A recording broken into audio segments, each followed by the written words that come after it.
Hey everyone, this is Thomas with SketchUp Architect, and before I get started, if you've been wanting to learn SketchUp and become just a master at 3D modeling, go ahead and click subscribe to this channel and click on that bell icon so that you will be notified anytime a new SketchUp video comes out.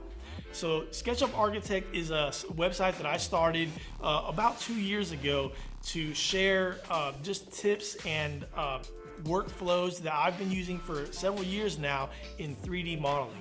I started doing some courses on Udemy and Skillshare, and I have over 14,000 students all over the world that have been taking these courses and leaving great reviews.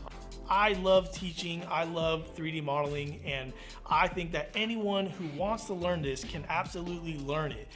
Sometimes you just need a good teacher. If you visit my plans and pricing page, you will see some of the latest courses that I have that I'm currently offering. In order to be efficient, you need to learn some of these tips and tricks that will help you avoid these pitfalls that will just really complicate and slow down your productivity. So if you're ready to get started 3D modeling today, enroll in SketchUparchitect.com and let's get sketching.